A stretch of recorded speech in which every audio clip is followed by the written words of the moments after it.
সভ্যর message পেয়ে Johann সেদিকে গাড়ি ঘোড়ায়। তার দৃষ্টি বিচলিত হয়ে খুঁজতে থাকে কাঙ্ক্ষিত ব্যক্তিটিকে। সভ্য কিছুক্ষণ আগেই তাকে একটা মেসেজ দিয়েছিল, জায়গার নাম দিয়ে। বহু আশা নিয়ে সে এসেছে এই স্থানে। তার বুকের ভেতরটা কেমন শূন্য লাগছে। তার হাত পা কাঁপছে রীতিমতো ভয়ে, আতঙ্কে। সে জীবনের প্রতি ধাপে ধাপে একে একে সব হারিয়েও সহ্য করতে পেরেছে, কিন্তু তার মনে হলো মায়াকে হারালে সে সহ্য করতে পারবে না। তার কিছু হলে সে কিভাবে থাকবে। তার ভাবনার মধ্যে রাস্তায় চোখ পড়ে তার। দূর থেকে একটি মেয়ে প্রতিচ্ছবি দেখতে পায়। খুব সূক্ষ্ম দেখা যাচ্ছিল তাকে, কিন্তু তাকে দেখতেই জোহানের শূন্য বুকের ভেতর উষ্ণতা ছড়িয়ে গেল।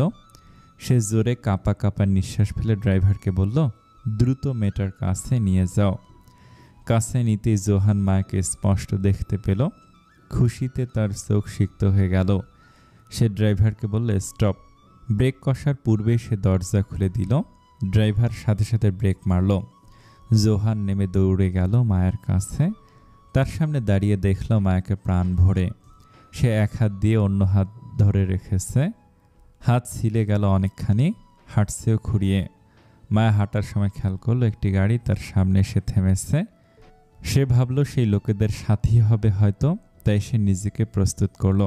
কিন্তু সেখান থেকে জোহানকে বেরিয়ে আসতে দেখল। সে জোহান এসে দাঁড়ায় তার সামনে। কিছুক্ষণ তাকে যাচাই করে তাকে, তারপর আচমকা বাহু ডোরে ভরে নেয়। এতটা শক্ত করে জড়িয়ে ধরে নেয় যেন ছাড়লে হারিয়ে যাবে। তার ছোঁয়া পেতে মায়ার সব জোর যেন শূন্য হয়ে যায়। সে আর পারল না জোর করেও নিজের শক্তি ব্যবহার করতে। লুটিয়ে পড়ল জোহানের বুকে। জোহান যখন নিজের বুকের ওপর ভার অনুভব করল, সে মায়াকে ছেড়ে দেখে সে তার বুকের ওপর নিজের শরীর ছেড়ে দিয়েছে। তার চোখ নিভু নিভু। তার মনে প্রশ্ন ছিল, কিন্তু তা করল না। কোলে তুলে নিল মায়াকে। ড্রাইভার গাড়ির দরজা খুললে মায়াকে নিয়ে ভেতরে গেল। তাকে কোলে বসিয়ে তাকে শক্ত করে জড়িয়ে রাখল। তাকে ছেড়ে চোখে মুখে কতগুলো ছোট ছোট চুমু খেল। মায়া তখন চোখ খুলে তাকালো তার দিকে। জোহানের চোখে দেখতে পেল ভাসা পানি। জোহান সাথে সাথে তাকে বুকে ভরে নিল।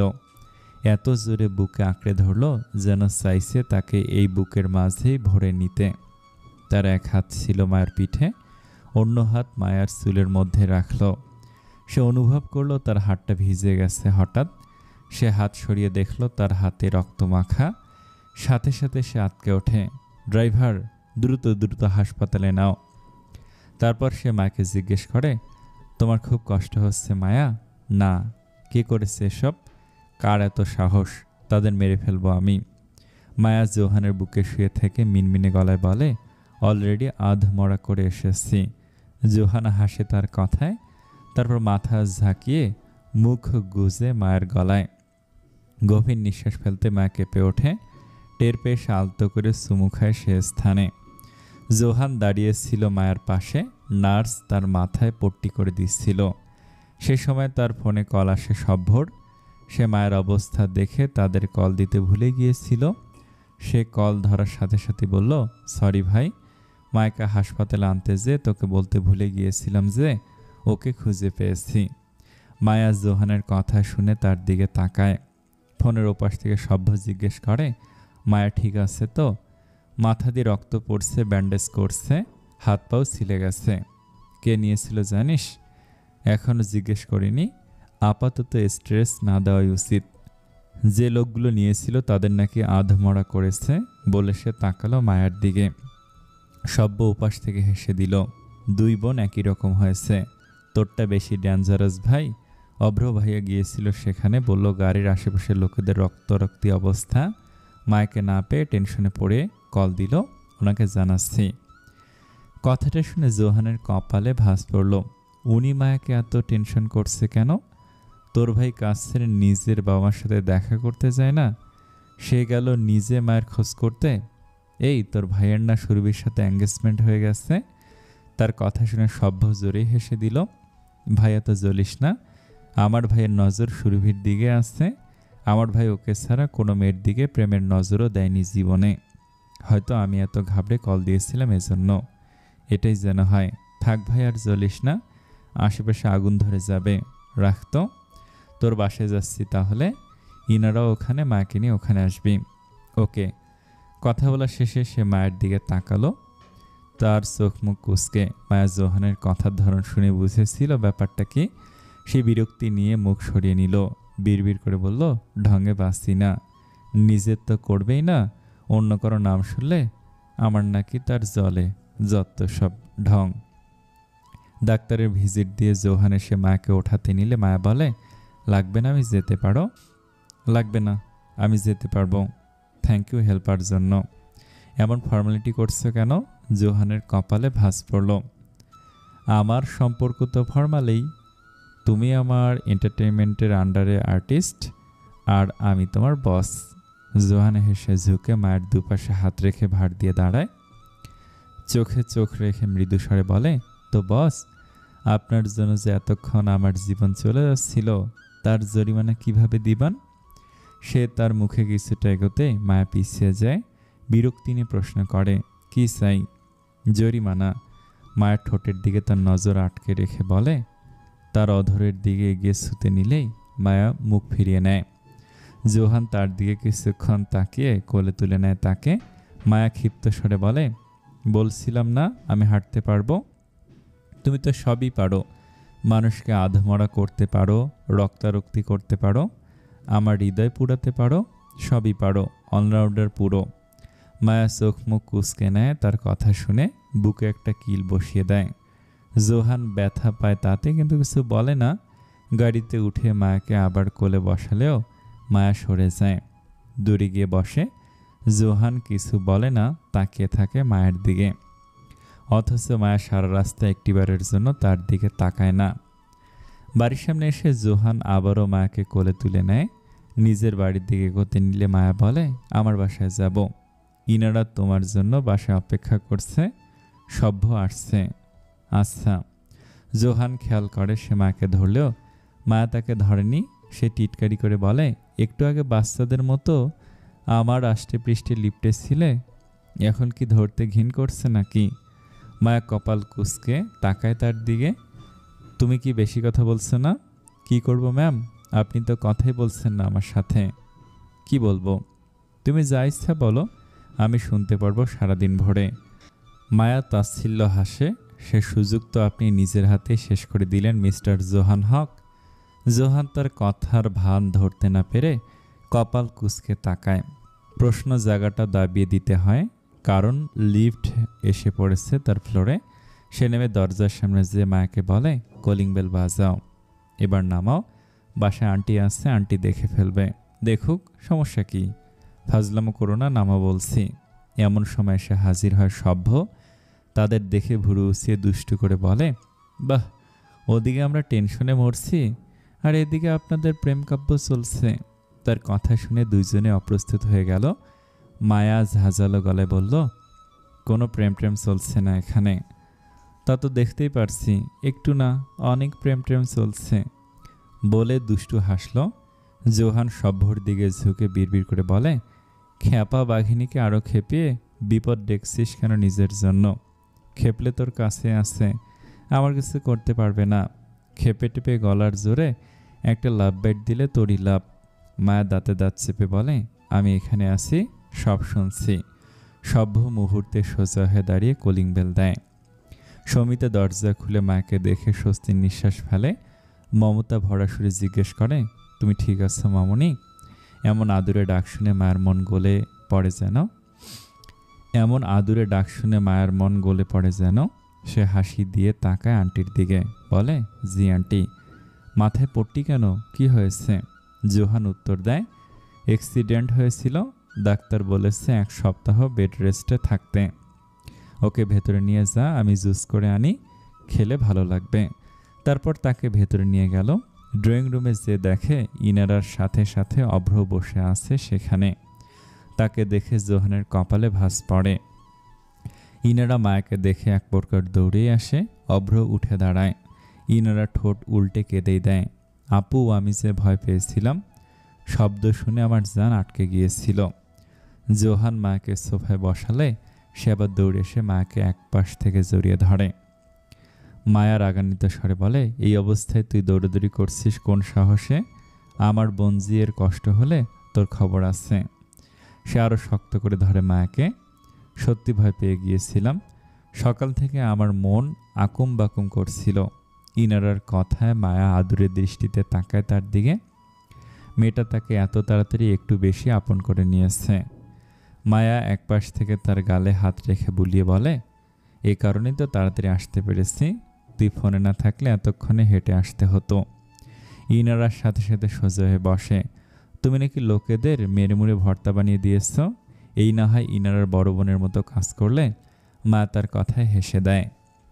অভ্র তখনও দাঁড়িয়েছিল চুপচাপ। অপরাধ বোধ তাকে ভেতর থেকে শেষ করে দিচ্ছে। সে নরম স্বরে ক্ষমা চাইল মায়ের কাছে। সরি মায়া, আমার জন্য তোমার এত বড় বিপদ এসেছে। আমার তোমাকে এসবের মাঝে টানা উচিত হয়নি। সবাই অবাক হয় তার কথা শুনে। জোহান কপাল কুঁচকে নেয়।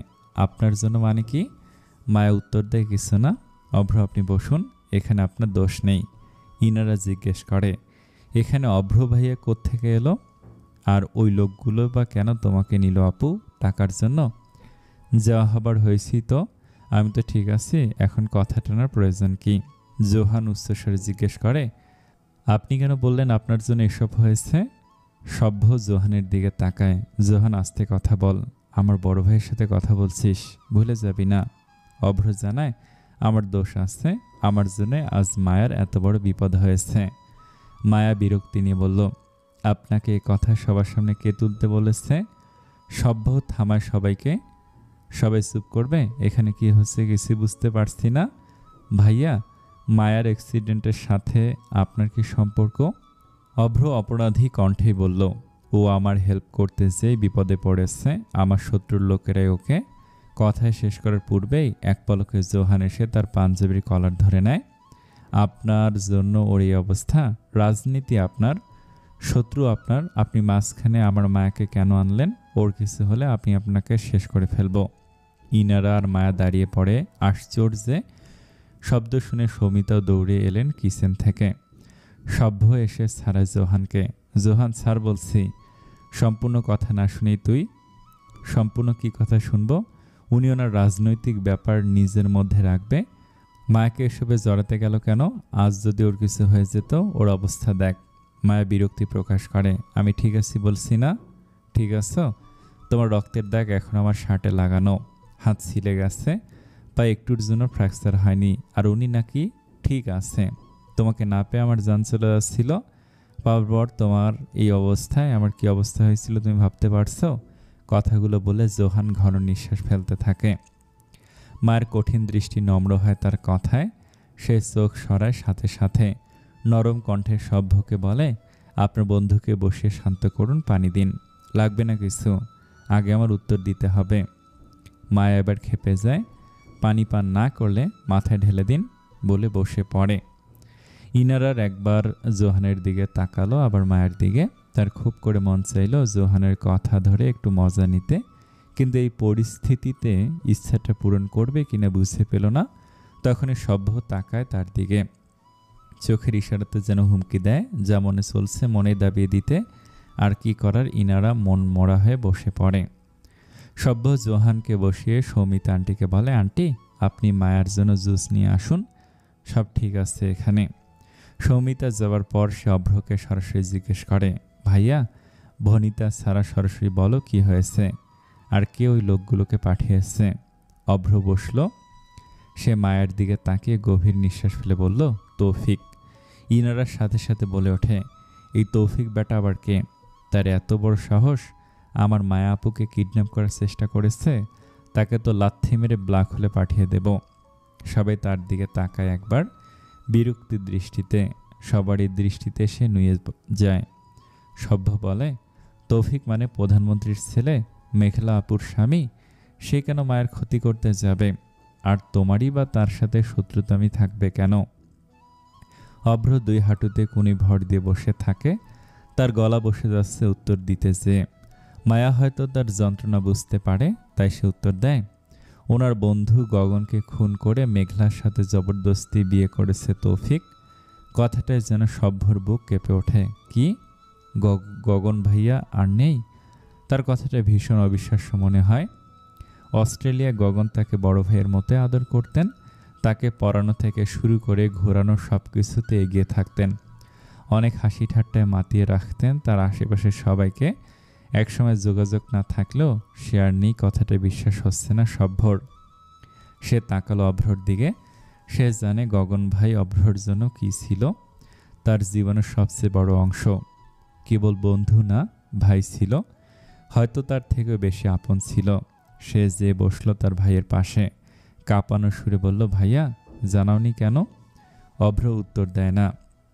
সভ্য আবার বলে, তুমি আগে বললে এতদিনে ভাইয়ের মৃত্যুর বিচার আমরা নিতে পারতাম না। অভ্র শক্ত কিন্তু কাঁপানো কণ্ঠে বলে, পারতাম না। ইনারা বলে, কিন্তু আপনি তো মোস্তাক সাহেবকে একদিনে শেষ করে দিয়েছেন। যেখানে আমি বছরের পর বছর চেষ্টা করেও পারিনি, তাহলে এবার কেন নয়? অভ্র এবার তাকালো ইনারার দিকে। এত বছরেই প্রথম সে অভ্র সিক্ত চোখ দেখেছে। এমনকি শুধু ইনারা না, সভ্য অবাক তার ভাইয়ের এই নরম সত্তা দেখে। কেননা সে জীবনে এতগুলো বছরে তার ভাইকে ভেঙে পড়তে দেখেনি, তার কাঁপানো কণ্ঠ শোনেনি। কারণ তার ক্ষমতা আমার থেকে অনেক কম ছিল, তাই আমি তোমার সাহায্য করতে পেরেছি। কিন্তু তৌফিকের ক্ষমতা আমার থেকে অনেক বেশি। আমি কেবল ওর জন্যই এই ক্ষমতার জগতে এসেছি, ওর শেষ পরিণতি হবার জন্য। অভ্রর কণ্ঠে প্রতিশোধের সুর স্পষ্ট। দাদাজানকে বলতে সে সাহায্য করত, সভ্য বলে। দাদাজান সব জানে, কত আকুতি মিনতি করেছিলাম তাকে, কিন্তু সে পারত না। ক্ষমতার কাছে টাকা মূল্যহীন, তাই ক্ষমতা বানাতে এই রাজনীতিতে এসেছি আমি। মায়া তাদের সাথে জানায়, তৌফিক কেবল এই জঘন্য কাজ করেনি, তার জঘন্য কাজের লিস্ট শেষ হবে না। সেদিন ইন্টারভিউতে যাওয়াই ছিল আমাদের প্ল্যান। আমি মেঘলার সাথে দেখা করেছিলাম। ও আমাকে জানিয়েছে তৌফিক একটা ফার্ম হাউসে মেয়েদের বন্দি করে রাখে, তাদের সাথে খারাপ কাজ করে, তাদের টর্চার করে। He is a psycho. মেয়েদের যন্ত্রণার কণ্ঠ শুনতে নাকি তার ভালো লাগে। তার স্ত্রী মেঘলা আমাকে কেবল তার এক হাতের আঘাত দেখিয়েছিল, যা দেখে আমার আত্মা পর্যন্ত কেঁপে উঠেছে।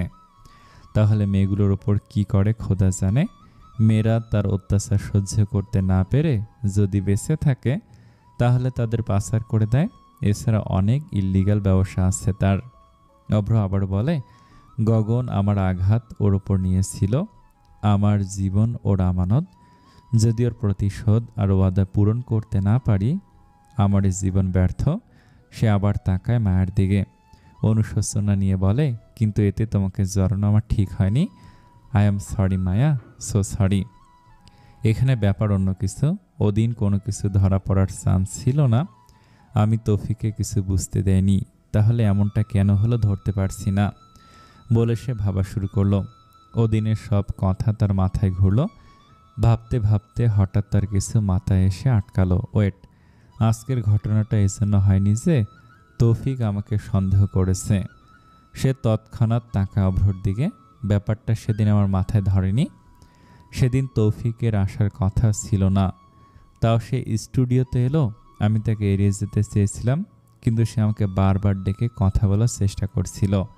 ইনফ্যাক্ট আমি সেখান থেকে রওনা দেওয়ার পর আমার পিছনেও আসলো। জোহান এতক্ষণে সবটা শুনে চুপ ছিল।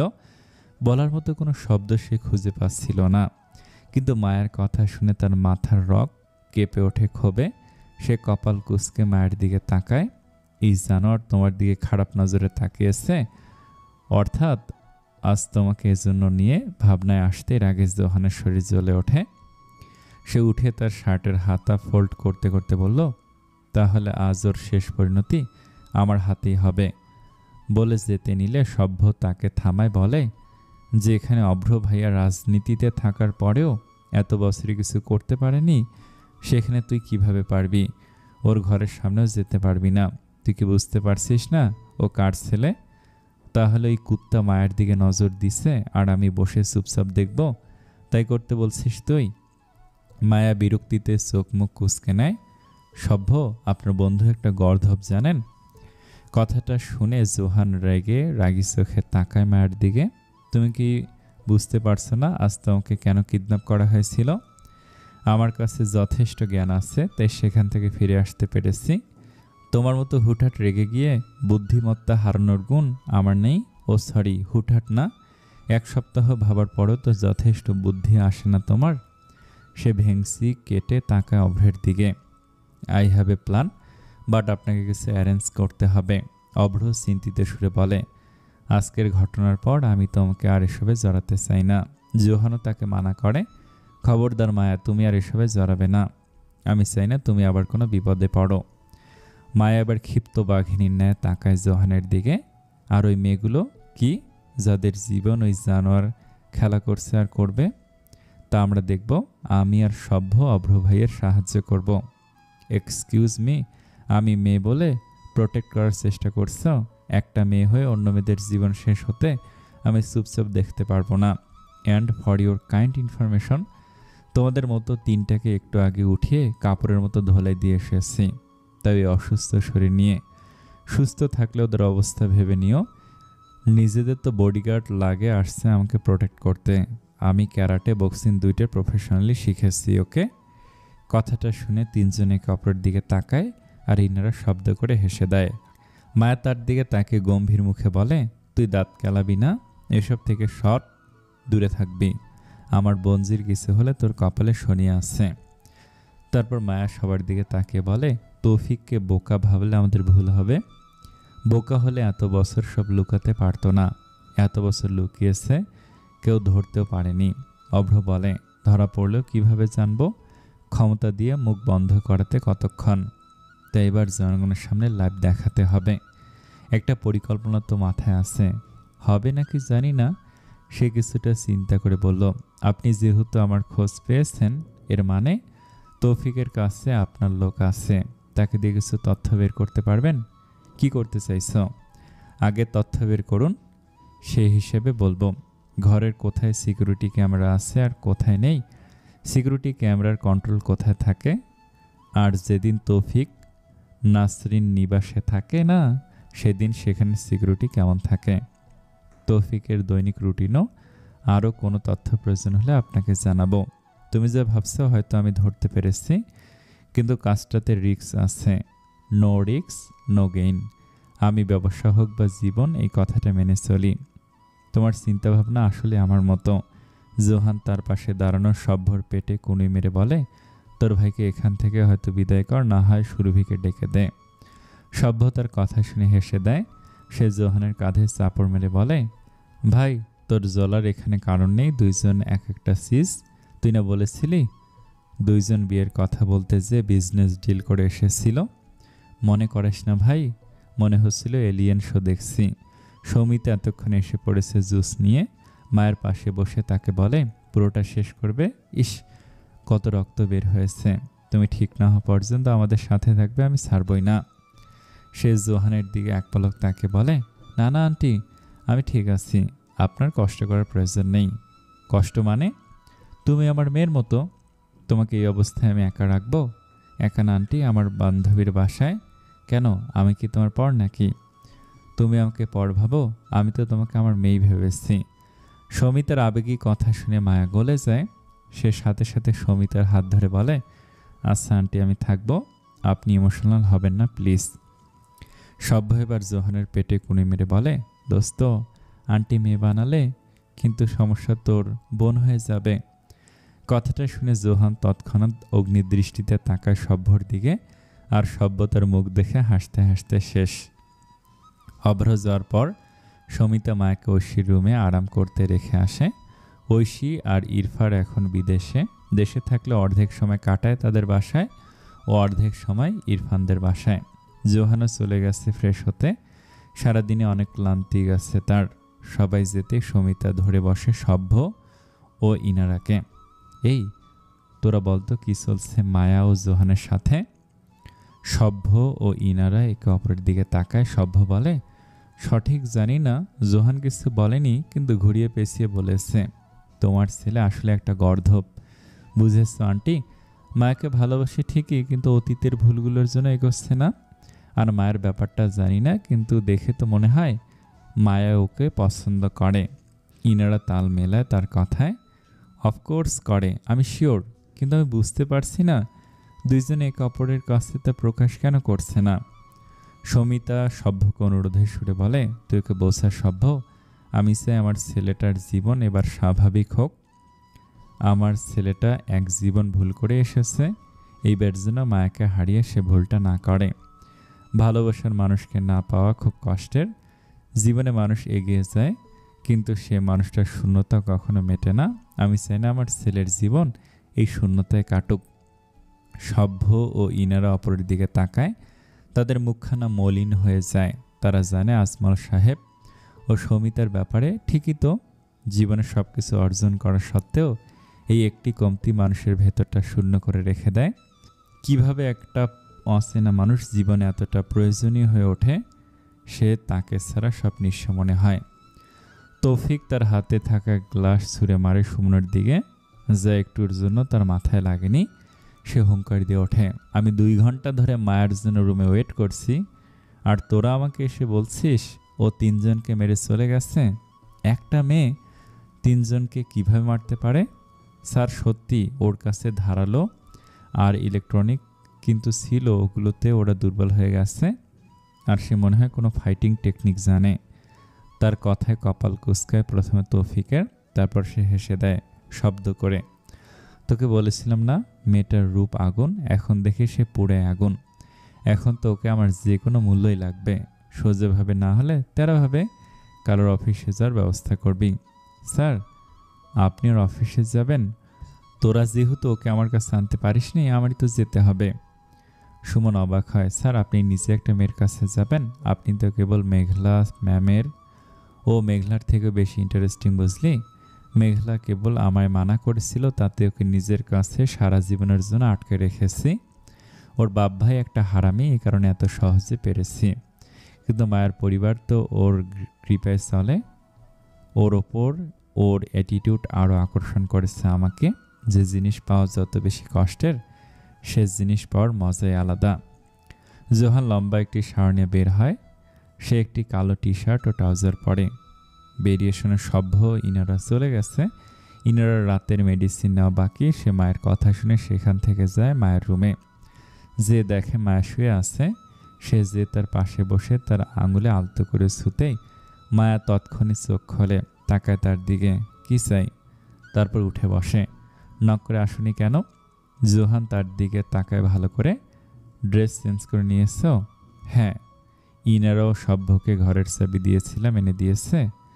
সভ্য হেসে তার গাল টেনে দেয়, তুমি জানো তোমাকে মেকআপ ছাড়া একটু বেশি কিউট লাগে। মায়া বিরক্তিতে তার হাত ঝাড়া দিয়ে সরিয়ে দেয়। এসব কেন করছে বলো তো? তোমাকে দেখতে এসেছি, মেডিসিন নিয়েছ? তোমার আমাকে দেখতে হবে না, সমিতা আন্টি আছে আমার খেয়াল রাখার জন্য। আন্টিকে আমার অনেক ভালো লাগে। আর তার ছেলেকে? প্রশ্নটা শুনে মায়া তার দিকে তাকায়। বিছানা থেকে নেমে সরাসরি বলে, দেখো জোহান, আমি কোনো ভনিতা ছাড়া বলছি, তোমার আর আমার মধ্যে এখন আর কোনো কিছু হবার সম্ভাবনা নেই। তোমাকে আমি দ্বিতীয় সুযোগ দিয়েছিলাম, যে আমি কখনো কাউকে দেই না। কারণ? সে দীর্ঘশ্বাস ফেলে। কারণ না হয় বাদ দাও, তোমাকে কারণ বলাও ব্যর্থ। আমি তোমাকে সাজেস্ট করব তুমি অন্য ভালো একটা এন্টারটেনমেন্টে যাও। যেহেতু এখন তুমি নিজেকে প্রমাণ করেছো, আবারও দেশের সবচেয়ে বড় সুপারস্টারদের মধ্যে এসেছো, সেহেতু সভ্যর কোম্পানিতে যোগ করলে এখন আর তোমার সম্মানের ব্যাপারটা লাগবে না। সভ্যর কোম্পানি তোমার জন্য অনেক ভালো হবে। জোহান তার কথায় ভুরু কুঁচকায়, তুমি এ কথা বলছো কেন? কারণ আমার এদেশে এসে কোম্পানি সামলানোর একটিমাত্র কারণ ছিল, এই কোম্পানিকে সবার উপরে উঠিয়ে একেবারে ধ্বংস করা। হোয়াট? জোহান বিস্মিত স্বরে জিজ্ঞেস করে। মায়া ভীষণ শান্ত হয়ে গেল। এই কথাটা আজ পর্যন্ত কেউই জানে না, এটা কেবল আমার মনে ছিল। আমার পরিবার, ওয়াহেদ এবং ওয়াহেদের বাবা আমাকে যে কষ্টগুলো দিয়েছিল তা ফিরিয়ে দিতে চেয়েছিলাম। এই কারণে অভ্রর সাথে শর্তের বিনিময়ে বিয়ে করতে রাজি হয়েছিলাম। কিন্তু সে জোহানের দিকে তাকায়। কিন্তু এখন আর তাদের জন্য আমার সে কষ্ট কাজ করে না। হৃদয়ে প্রতিশোধের আগুন তাদের জন্য নিভে গেছে। এখন আর এসব আমার ভালো লাগছে না। এখন সব বাদ দিয়ে একটু শান্তির জীবন কাটাতে চাই। কটু স্মৃতি না মিষ্টি কিছু স্মৃতি নিয়ে যেতে চাই এখান থেকে। যেতে চাও? জোহান আঁতকে উঠে তার বাহু ধরে শক্ত করে। কোথায় যাবে তুমি? মায়া তাকায় তার দিকে, কোমল সুরে উত্তর দেয়, কোম্পানি ছেড়ে। উত্তরটায় যেন জোহানের জানে জান আসে। সে বিছানায় বসে, টান দিয়ে মায়াকেও বসায় তাকে কোলে। মায়া ভড়কে যায়, কি ফাজলামো করছো? মায়া হাত পা নাড়াতে শুরু করলে জোহান শক্ত করে তাকে বাহু ধরে আবদ্ধ করে নেয়। মায়া কপালে ভাঁজ ফেলে তাকায় জোহানের দিকে। আজ তুমি যখন কাছুমাছু হয়ে আমার বুকে শুয়েছিলে, আমার কতটা শান্তি লেগেছে জানো? এমন শান্তি বহু বছর ধরে উপভোগ করিনি। সে তার নাক ঘষে মায়ের কাঁধে। তোমার মাঝে এমন কি আছে মায়া? মায়া ধাক্কা দেয় তার বুকে। আন্টি এসে পড়বে, ছাড়ো বলছি। অসুস্থ মেয়েকে হ্যারেস করতে লজ্জা লাগে না? জোহান তার কাঁধে মাথা রেখেও হাসে। তুমি নিজেই তো ছাড় পেতে চাও না। চাইলে এতক্ষণে আমার হাড্ডি গুড্ডি ভেঙে দিতে। তুমি সব কাউকে জানাওনি, তাহলে আমায় কেন জানিয়েছো মায়া? গান তোমার সুখ, আর আমি চাই না তোমার সুখ পাখি তোমার থেকে উড়াল দিক। ভালোবাসো? কেমন নেশা ধরা কণ্ঠে জিজ্ঞেস করে জোহান। তার কণ্ঠ শুনে তার দিকে তাকায় মায়া। চোখে চোখ পড়ে এক মুহূর্তের জন্য। সাথে সাথে মায়া চোখ নামিয়ে নেয়। না। ভালোবাসো না? না। জোহান তার থুতনিতে হাত রেখে উঁচু করে, চোখে চোখ রেখে বলে, ভালোবাসি বললেই বা কি হবে? কিছুই না, যা যেমন আছে তেমনই থাকবে।